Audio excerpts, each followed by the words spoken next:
Hello everyone, welcome back to my YouTube channel वांगशन and emotions. I hope आप सब अच्छे होगे, अच्छे नहीं तो है जाओ यार। तो चलिए आज के पार्ट को स्टार्ट करते हैं। बट उससे पहले आपको याद दिला दूं कि वीडियो को लाइक करना है, चैनल को सब्सक्राइब करना है एंड कमेंट करना बिल्कुल नहीं भूलना है। तो चलो आज के पार्ट को स्टार्ट करते हैं। विंग और हमारा प्यारा ईबो, सान और ईबो तो नो खट्टी मीठी नोट जोक के साथ में, थोड़ी मीठी मीठी बातों के साथ में बेड पर लेट गए थे। फिर से उनको नींद आ रही थी। वो दोनों एक दूसरे के आगोश में जाकर के सो गए थे। आफ्टरनून के टाइम में वो दोबारा उठे क्योंकि वो पूरे दिन से थक सोए हुए थे, तो अब जाके वो थक गए थे। सोते सोते भी थक जाता है इंसान। उनकी बॉडी को अब चलने फिरने की ज़रूरत है। वो दोनों अपने बेड से उठे, फ्रेश वगैरह हुए, बाहर आए। लंच उनका आज नहीं आया था। आज ईबो ने खुद ही लंच बनाया था। लंच करने के बाद में वो दोनों वहाँ से बाहर आए। बाहर आने के बाद वो दोनों विलेज को घूमने निकल गए। विलेज में घूमते हुए ईबो को सान का एक अलग ही रूप देखने को मिल रहा था। वो बहुत ज़्यादा काइंड है क्योंकि वो आसपास खेलने वाले ड्रैगन बच्चों की बहुत ज़्यादा मदद कर रहा था। और यहाँ पर भी पुअर बच्चे हैं जिनकी इंसान मदद कर रहा था। और इसके अलावा उसकी ऊटपटांग हरकतें चल रही थी। कई बार वो उसको ऐसी ऐसी चीज़ें करने के लिए बोल चुका था जो ईवो कभी सोच भी नहीं सकता, जैसे कीचड़ में खेलना, फूल तोड़ना और पत्तियों को पकड़ना जो पेड़ से गिर रही हैं सूख करके, उन पत्तियों को पकड़ना, टहनियों पे झूलना, इस सब बच्चों के साथ उछलना कूदना, गाना, हंसना। लेकिन ईबो ये सब चीज़ें बहुत ज़्यादा एंजॉय कर रहा है। उसने एक बार भी सान को मना नहीं किया क्योंकि उसे पता है अगर उसने मना किया तो सान रूठ जाएगा, और अभी वो सान को रूठना अफोर्ड नहीं कर सकता। इसके साथ साथ ईबो को नहीं पसंद है सान जब उससे रूठ जाए, नोक झोंक में ही सही, लेकिन वो उसे बिल्कुल भी बर्दाश्त नहीं है अगर सान उससे एक पल के लिए भी रूठ कर रहे या उससे दूर हो जाए। ईबो पूरे दिन सान की बदमाशियों को झेलते हुए आ रहा था, या कहो एंजॉय करते हुए आ रहा था। उसे बहुत अच्छा लग रहा था। ईबो ने पूरा दिन सान के साथ बिताया और रात में भी वो वहीं एक छोटे से रेस्टोरेंट में जाकर के खाना खाकर वापस आए थे। वापस आने के बाद में सान और ईबो बेड पर लेटे हुए थे। अपने रूम में आने के बाद ईबो के चेस्ट पर सान ने अपना सर रखा हुआ था। अपने हाथ को ईबो के चेस्ट पर रख करके सान ने कहा, ईबो। ईबो ने कहा सान ने कहा, मुझे बहुत अच्छा लग रहा है। ईबो ने कहा, मुझे भी सान। मैंने इतना एंजॉय कभी भी नहीं किया, कभी भी नहीं, अपने बचपन में भी नहीं। मुझे तो पता भी नहीं था कि कीचड़ में खेलने के बाद भी इतना अच्छा लगता है, पेड़ की पत्तियों को पकड़ने के बाद भी इतना सुकून मिलता है। मैंने कभी सोचा भी नहीं था। सान ने कहा, सच में? ऐसा उसने ईबो की आंखों में देखते हुए कहा था। उसका सर थोड़ा सा उठा हुआ था। ईबो थोड़ा लीन हुआ सान की तरफ। उसने सान के लिप्स पर एक छोटा सा पैक किया और कहा, बिल्कुल। सान ने कहा, मैंने एंजॉय तो किया है मेरे बचपन को, कुछ टाइम तक, जब मैं 10 साल का था तब तक। इसके बाद नहीं। ईबो ने कहा, क्यों? सान ने ईबो के नेक में अपना हाथ डालते हुए कहा, ईबो, तुमने कहा था ना कि हम लोग रात में भी करेंगे। ईबो जैसे तुरंत समझ में आ गया था कि सान ने टॉपिक चेंज कर दिया है। ईबो ने कहा, तुम्हारी हालत बहुत ख़राब है सान। आज के लिए मैं तुम्हें बख्श रहा हूँ, पर कल से मैं तुम्हें कोई भी मर्सी नहीं दिखाऊंगा। सान ने कहा, तुम बहुत शेमलेस हो ईबो। ईबो ने कहा, तुमसे थोड़ा कम। इसके बाद वो दोनों एक दूसरे के बाहों में हाथ एक दूसरे को हक करके सो गए थे। मॉर्निंग में वो दोनों उठे। सेम उनका रूटीन चलता था। फिर ईबो जो खाना बनाता था, सान जो उसे खाता था, ईबो की ढेर सारी तारीफ़ें करता था कि ईबो तुमने बहुत अच्छा खाना बनाया, तुमने इतना अच्छा खाना बनाया ना कि मैं तुम्हारी उंगलियों को चूम लूँ। वो चूम भी लेता था उनको, किस करके बोलता था, ईबो इस खाने से ज़्यादा टेस्टी तुम्हारी उंगलियाँ हैं, मेरा मन करता है मैं तुम्हें खा जाऊँ। इसके बाद में सान को उस शब्दों के कॉन्सिक्वेंसेस झेलने पड़ते थे क्योंकि सान रोज़ ईबो को कुछ ना कुछ उटपटांग बोलता रहता था। और इसके बाद में ईबो उसे नहीं छोड़ता था। वो बेड से उठने की हालत में नहीं रहता था। इसके बाद ईबो उसे अपने गोद में उठा करके पूरा गांव घुमाता था। ऐसे एक हफ्ते में उन्होंने पूरा गांव घूम लिया था। वो गांव भी कोई ज़्यादा छोटा मोटा गांव नहीं था, उसमें काफ़ी सारे लोग रहते थे। जितना ईबो ने सोचा नहीं था। कई सारे ड्रैगन्स यहाँ रहते थे, कई लोगों की तो फैमिलीज थी यहाँ पर, बहुत सारे बच्चे थे। उसे बहुत अच्छा लगा ये देखकर कि यहाँ पर भी ड्रैगन्स को इतनी फ्रीडम मिल रही है, वो लोग खुलेआम जी सकते हैं, रह सकते हैं। पूरा गांव घूमने के बाद में उनको एक हफ़्ता हो गया था। 2-3 दिन उन्होंने एक साथ भी गुजारे थे, बहुत मस्ती की थी, बहुत मज़ा किया था। इसके बाद उन्हें जाना था वापस से फिनिक्स किंगडम में। ईबो जिसे लग रहा था कि अब वो जान के साथ वापस जाएगा वापस किंगडम में। तो उस दिन रात को ईबो सान के पास आया। उसने सान को किस किया और कहा, सान क्या हम शुरू हो जाएं? सान ने कहा, ईबो कल हमें वापस भी जाना है, प्लीज़ आज रहने देते हैं ना। ईबो ने कहा, नहीं मतलब नहीं, every day means every day.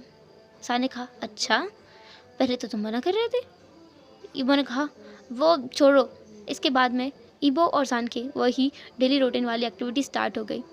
और आज कुछ बात अलग थी। ईबो जो रुकने का नाम ही नहीं ले रहा था। ऐसा लग रहा था कि वो कोई स्टैमिना की गोली खा के आया हो, शांत होने का नाम ही नहीं लेता है। सान बहुत ज़्यादा एक्सॉस्ट हो गया था। उसने कहा, ईबो प्लीज़ रुक जाओ, अब मैं सच में बहुत थक गया हूँ। ईबो ने कहा, नहीं सान, बस एक और। सान ने कहा, अच्छा तुम बॉटम बन के देखो, फिर एक और मैं करूँगा। ईबो ने कहा, अच्छा तुम बन सकते हो, लेकिन अल्फ़ा तो मैं हूँ। ईबो की इस बात पर सान ने हंसते हुए कहा, अच्छा लेकिन अल्फ़ा तो मैं भी हूँ, तो ठीक है, मैं मेरी अल्फ़ा वाली पावर का यूज़ करके तो मैं अपना बॉटम बनाऊँगा। ईबो ने कहा, सान मजाक मत करो। हाँ, सान ने कहा, मैं बिल्कुल मजाक नहीं कर रहा हूँ ईबो, मैं बहुत सीरियस हूँ। ईबो जिसके तोते उड़ गए तो उसने कहा, ओके ओके, मैं बस एक राउंड की बात कर रहा हूँ, उसके बाद मैं रुक जाऊँगा। इसके बाद ईबो सान मान गया था ईबो के मनाने पर, लेकिन वो एक राउंड पर नहीं रुका। उसके बाद भी वो 3 राउंड तक गया, तब जाके वो रुका। इसके बाद में वो थक गया था, इसलिए वो सो गया था। सान को कुछ तो अजीब लगा। इन कुछ दिनों में मतलब इस एक हफ्ते में जब से उसकी हीट ओवर हुई है, ईबो कुछ ज़्यादा ही चिपकू बन रहा है उससे, बहुत ज़्यादा चिपकू बन रहा है उससे। इतना चिपकू बन रहा है कि उसे एक पल के लिए नहीं छोड़ता। जब भी मौका मिलता है वो लव मेकिंग स्टार्ट कर देता है। फिर भी ईबो ने सान ने इस चीज़ को इग्नोर किया, वो भी सो गया। मॉर्निंग में सान उठा, उसे कुछ अजीब लग रहा था, उसे जाने का मन नहीं हो रहा था। वो कब से राजा की पोजीशन पे है, वो पिछले 20 सालों से राज कर रहा है, राजगद्दी को संभाल रहा है, सब चीज़ों को हैंडल कर रहा है। क्या उसे कुछ और टाइम नहीं मिल सकता अपने हस्बैंड के साथ में पीसफुली रहने का? तो सान ने चैंग को एक संदेश भेजा ईबो के उठने से पहले। जब ईबो उठा तो उसने देखा कि सान तो फुल्ली रेडी है, बहुत अच्छे से तैयार है। तो ईबो ने कहा, सान तुम इतनी जल्दी रेडी भी हो गए जाने के लिए? सान ने कहा, नहीं लेकिन हाँ अभी। ईबो ने कहा, नहीं हाँ भी मतलब क्या? सान ने कहा, हम लोग जा ज़रूर रहे हैं, लेकिन हम लोग फीनिक्स किंगडम नहीं जा रहे हैं। ईबो जो कि अजीब ही निकाह से कन्फ्यूज़न में सान की तरफ देख रहा था, उसने कहा, हम लोग फीनिक्स किंगडम नहीं जा रहे हैं तो कहाँ जा रहे हैं सान? सान ने कहा, हम लोग इस वाले ड्रैगन विलेज से बाहर जाएंगे, मतलब फीनिक्स किंगडम से बाहर जाएंगे। मुझे किसी ने देखा नहीं है और ना ही कोई मेरा नाम जानता है। सब लोग मुझे वैसे भी फीनिक्स किंग के नाम से जानते हैं और मैं वैसे भी हर एक मीटिंग में मास्क पहन कर जाता हूँ। ईबो ने कहा, मास्क पहनकर? सान ने कहा, हाँ मास्क पहनकर। मेरा चेहरा किसी ने नहीं देखा ना, तुम्हें तो पता ही होगा। ईबो ने कहा, हाँ किसी ने चेहरा नहीं देखा है तुम्हारा। सान ने कहा, इसलिए, और सबको वैसे भी लगता है कि मैं अल्फ़ा हूँ, मतलब मैं अल्फ़ा वाले रूप में ही बाहर जाता हूँ ना, इसलिए तो मैं तुम्हारे साथ तो ड्रैगन ओमेगा बनकर जा ही सकता हूँ, कोई मुझसे कुछ पूछेगा भी नहीं। ईबो जैसे डर लगाया, उसने कहा, लेकिन बाहर जाना ही क्यों है सान? हम लोग फीनिक्स किंगडम वापस चलते हैं ना। सान ने कहा, ईबो क्या तुम मेरे साथ अकेले टाइम नहीं बिताना चाहते? ईबो ने कहा, ऐसी बात नहीं है सान, ऐसी बिल्कुल भी बात नहीं है, लेकिन हमें बाहर ही क्यों जाना है? तुम तो सारे किंगडम को देख चुके हो ना। सान ने कहा, नहीं वही तो, मैंने सारे किंगडम को नहीं देखा है, स्पेशली ड्रैगन किंगडम में कैसे लोग रहते हैं मैंने नहीं देखा है, मुझे वहाँ जाना है। ईबो एकदम शॉक हो गया, उसने कहा, ड्रैगन किंगडम? लेकिन क्यों, तुम्हें वहाँ क्यों जाना है? सान ने कहा, मैं आखिर जानना चाहता हूँ कि वहाँ के लोग हैं कैसे। जितना मैंने सुना है क्या उतने ही बड़े हैं? और उतने बड़े हुए तो फिर मुझे उन पर हमला करना ही चाहिए, मैं इतनी आसानी से मामले को जानने नहीं दे सकता। हाँ, वैसे भी वहाँ से खबर आती रहती है बार बार कि उन लोगों ने कभी ना कभी कुछ ना कुछ गड़बड़ करते ही रहते हैं, इसलिए मुझे जाना है। ईबो ने कहा, पर सान ने कहा, ईबो बात सुनो, और वैसे भी उससे पहले हम अलग अलग विलेजेस में जाएंगे, अलग अलग सेक्ट्स में जाएंगे, अलग अलग किंगडम में जाएंगे, हाँ बहुत मस्ती करेंगे। मैं वैसे भी फेरी किंगडम एक बार भी नहीं गया हूँ, सबसे पहले वहीं चलते हैं। ईबो ने कहा, पर मैं वो। सान ने कहा, पर मैं क्या यार, तुम भी ना, ठीक है मत जाओ। ऐसा बोलकर वो रूट करके एकदम बैठ गया चुपचाप से, पाउट करके। ईबो ने कहा, सान मेरी बात तो सुनो। सान जो कि उसकी बात बिल्कुल नहीं सुन रहा था। ईबो ने कहा, मेरी बात तो सुनो सान, सुनो, हम बाहर नहीं जा सकते। ऐसा बोल करके ईबो ने सान के चीक्स को पकड़ा, अपनी तरफ उसका सिर किया और कहा, ईबो सान प्लीज़ मेरी बात समझो, अगर किसी को पता चला कि तुम किंग हो, वो भी फीनिक्स किंगडम के, वो तुम्हें नुकसान पहुंचा सकते हैं। सान ने कहा, तुम्हें क्या लगता है कोई मुझे नुकसान पहुंचा सकता है? तुमने एक चीज़ नोटिस की है कि मैं जब भी अल्फ़ा फॉर्म में होता हूँ एक रैली लेके चलता हूँ, सैनिकों की टुकड़ी लेकर के चलता हूँ हमेशा, और मैं ड्रैगन हूँ। और ड्रैगन किंगडम में, ड्रैगन विलेज में, जहाँ पर ड्रैगन्स की संख्या बहुत ज़्यादा है, वहाँ पर मैं अकेले आया हूँ तुम्हारे साथ। क्यों? ईबो ने पूछा। हाँ तो क्यों तुम अकेले आए हो? सान ने कहा, क्योंकि मुझे कोई नुकसान पहुंचा ही नहीं सकता। मेरे आसपास एक बैरियर बना हुआ है। मुझे कोई नुकसान पहुंचाने के इरादे से मेरे पास आएगा, वो खुद ही अपने आप दूर फेंक जाएगा। मेरे पास वो शक्ति है। ईवो ने कहा, तो फिर फीनिक्स के पास वो शक्ति नहीं है? मतलब तुम्हारी फीनिक्स वाली पावर के पास? सान ने कहा, नहीं, उसके पास नहीं है, लेकिन सेना को लेकर जाना पड़ता है। एक किंग अकेला अच्छा नहीं लगेगा ना, वैसे भी उसको रौब दिखाना पड़ता है, थोड़ा तो दिखाना पड़ेगा। वो घमंड नहीं है, लेकिन शो ऑफ करना पड़ता है यार, मैं क्या करूँ। वैसे भी फीनिक्स वाले अवतार में भी कोई मुझे नुकसान नहीं पहुँचा सकता, मैं बहुत ज़्यादा पावरफुल हूँ, दोनों ही पावर्स के साथ में। ईवो ने कहा, ओके ओके, तो हम लोग खाना खाने चले, मैं तुम्हारे लिए ब्रेकफास्ट बनाता हूँ। सान ने ईवो का हाथ पकड़ा और कहा, ईवो, टॉपिक चेंज करने की कोशिश बिल्कुल मत करना। हम लोग बाहर जा रहे हैं, और अगर तुम नहीं चाहते कि हम लोग फीनिक्स किंगडम से बाहर जाएं तो मुझे रीज़न दो।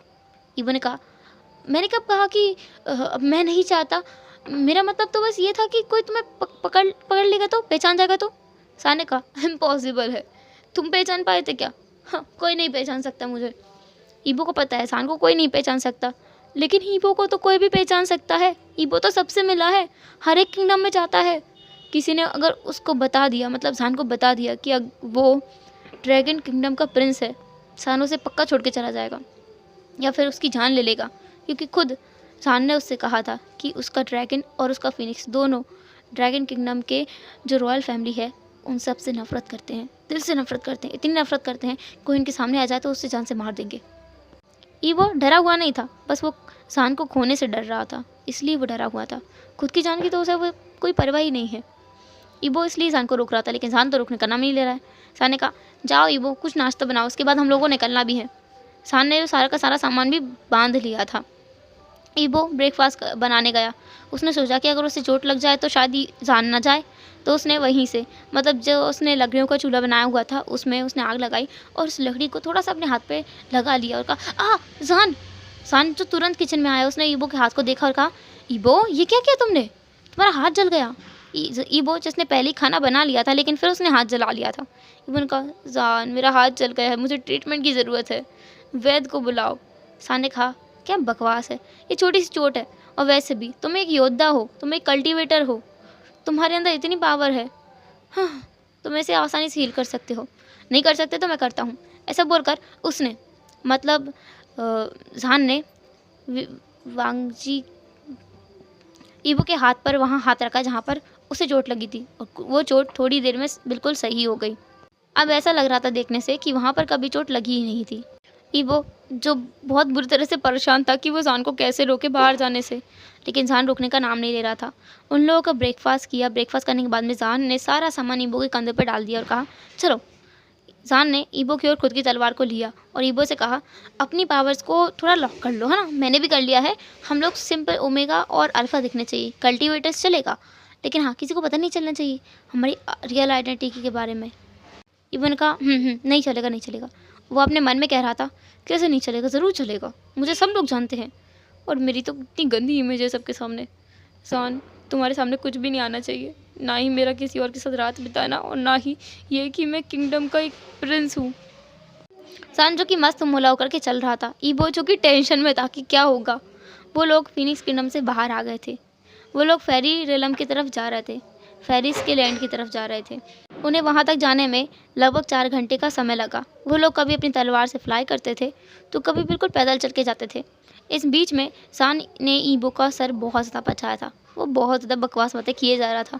वो आसपास चीज़ें देख रहा था और बोल रहा था, तुम्हें पता है ये वाली जड़ी बूटी ये काम करती है, इसके ये फ़ायदे हैं, इसके ये नुकसान है, अगर कोई इसको ऐसे ले लेना तो इसका ये नुकसान हो जाएगा, अगर इसको गलत तरीके से लेना तो उसकी मौत भी हो सकती है। वो बहुत ड्रामेटिकल वे में हर एक चीज़ को एक्सप्लेन कर रहा था। ईवो को अच्छा भी लग रहा था, लेकिन कहीं ना कहीं डर भी लग रहा था कोई उसे देख ना ले। इसलिए ईवो ने ना अपने सर पर एक बहुत मोटा सा कपड़ा बांध दिया था। वो कपड़ा उसके दोनों साइड से निकल रहा था, वो बस सामने की तरफ देख पा रहा था। सान ने उससे पूछा था कि क्या हुआ है, उसने ऐसे क्यों पहना है। ईवो ने कहा था, बारिश का मौसम है, पानी आ जाएगा, उसका सर भीग जाएगा, तो इसलिए। सान ने कहा था कि कपड़ा क्यों डाला है, फिर सर भीगेगा तो।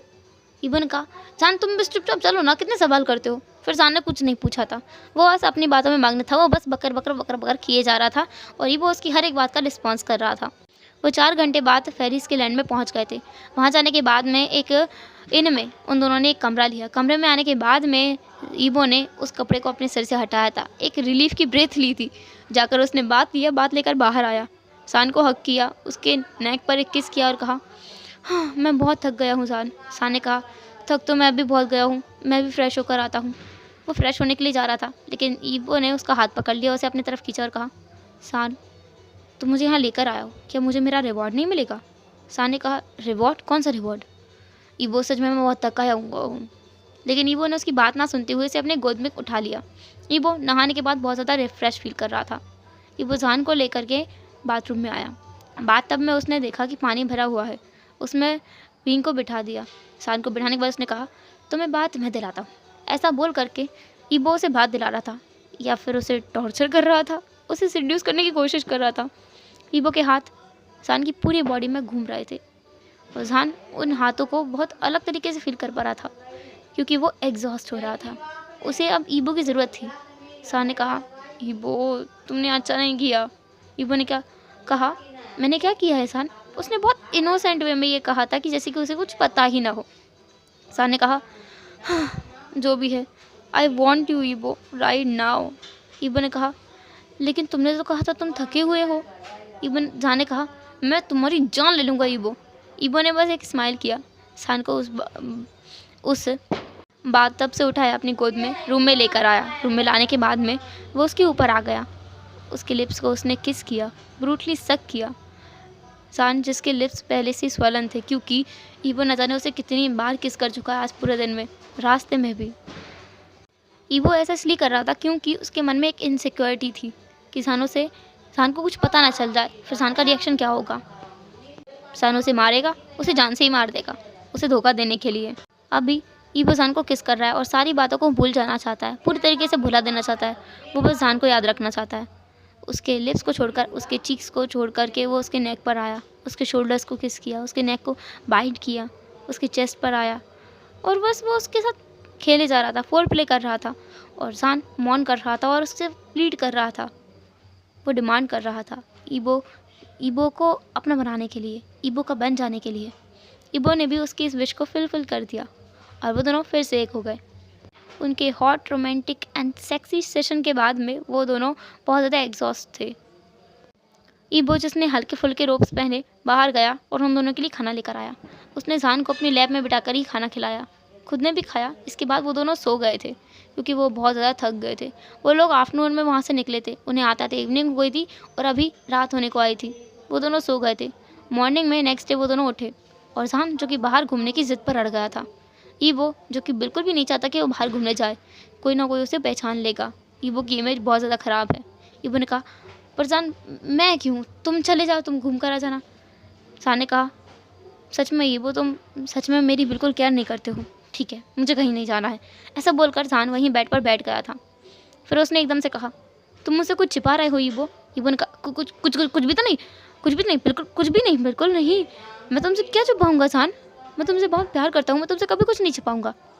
सान ने कहा, तो फिर क्यों नहीं चल रहे हो? ईबो ने कहा, मैंने कहा मना किया है, चलते हैं, चलो चलो। मुझे बस भीड़ भाड़ से थोड़ी दिक्कत है, मैं भीड़ भाड़ इलाके में नहीं रहता ना, इसलिए। सान ने कहा, मेरे किंगडम में तो खूब रहते थे, यहाँ क्या दिक्कत है? ईबो ने कहा, वो तुम्हारी फैमिली मेरी फैमिली एक जैसी है ना, इसलिए। पर यहाँ मुझे थोड़ा अनफैमिलियर लग रहा है, मुझे कुछ ठीक नहीं लग रहा है। सान ने कहा, सच में तुम्हें कुछ ठीक नहीं लग रहा है? ईबो ने कहा, हाँ। सान को ईबो रोकना चाहता था कि सान ना जाए। सान ने कहा, ठीक है, पर मुझे बाहर घूमना था। अब ईबो सान का मन भी नहीं तोड़ना चाहता, उसका कितना मन है बाहर घूमने का। ईबो ने कहा, ठीक है, चलते हैं। ईबो, जिसने अपने सर पर एक बड़ा सा वेल पहन लिया था, अब सान था जो कि टॉप लग रहा था, क्योंकि उन्होंने अपने सेंट वगैरह सब कुछ छुपाया हुआ था, तो पता ही नहीं चल रहा था कौन ओमेगा है कौन अल्फा है। वो दोनों कपल तो लग रहे थे, लेकिन ईबो था जो कि ब्राइड लग रहा था। ईबो को अशम्र भी फील हो रहा था, लेकिन फ़िलहाल के लिए उसका अपना इनसिक्योरिटी, अपना डर ज़्यादा इंपॉर्टेंट है। उसने उस बेल को पहना और चारों तरफ घूमने लगा। उसने सान के साथ बहुत मस्ती की, उसको घुमाया पूरा फेरीज़ का जो लैंड है ना, वहाँ पे बहुत बड़ा मार्केट था। वो लोग वहाँ घूम रहे थे। उन्होंने पूरा दिन घूमा, खाया पिया, बहुत ज़्यादा हंगामा किया, मस्ती मजाक की, बहुत सारे गेम्स उन्होंने प्ले किए, बहुत सारे लोगों से मिले, बहुत सारे लोगों से बात की।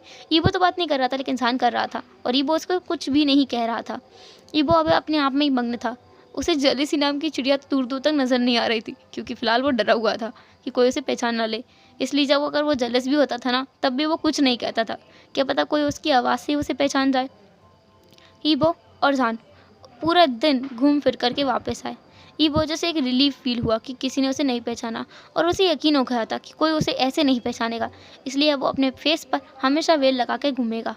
लेकिन उसे गुस्सा भी आ रहा था कि सान कैसे किसी के साथ बातें कर सकता है। रूम में आने के बाद में डायरेक्ट ईबो ने सान के ऊपर अटैक किया। सान ने कहा, ईबो तुम रुको, लेकिन ईबो रुक ही नहीं रहा था। एक हार्ड रोमांटिक सेशन के बाद में ईबो रुका था। इसके बाद में ईबो ने कहा था, तुम किसी और से इतना ओपन होकर कैसे बात कर सकते हो।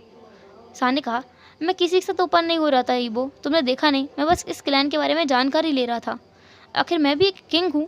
अगर कुछ गलत हो रहा है बाहर किसी के साथ में, तो मुझे उस पर एक्शन लेना चाहिए, चाहे वो किसी और लैंड की बात क्यों ना हो। ईबो जो सोच रहा था, हाँ बस वो ड्रैगन्स की बात हुई ना, तो सान कभी मदद नहीं करेगा। ईबो के मन की बात शायद सान ने पढ़ ली थी। उसने कहा, तुमने सही सोच रहे हो, मैं ड्रैगन्स की मदद कभी भी नहीं करूँगा। सान जो कि अब वहीं पर लेट गया था, वो थक गया था और वो सोना चाहता था। लेकिन ईबो जिसे और भी ज़्यादा इनसिक्योर फील हो रहा था ये बात सुनकर कि सान ड्रैगन्स की मदद कभी भी नहीं करेगा, वो उसके ऊपर फिर से आ गया। उसने कहा, तुम किसी की मदद करो ना करो, पर मेरी मदद करो। तुम मेरी मदद तो करनी पड़ेगी, मैं तुम्हारा हस्बैंड हूँ। सान जो कि बड़ी बड़ी आंखों से ईबो की तरफ देख रहा था, क्योंकि ईबो बहुत अजीब बिहेव कर रहा है। ईबो मानता ही नहीं है। ईबो फिर से चालू हो गया था। हेलो एवरीवन, तो कैसे रहा आज का पार्ट, जो भी हो जैसा भी हो कमेंट ज़रूर करना, एंड फिर मिलते हैं नेक्स्ट पार्ट में। तब तक के लिए tata, take care, bye bye, अपने ख्याल रखना।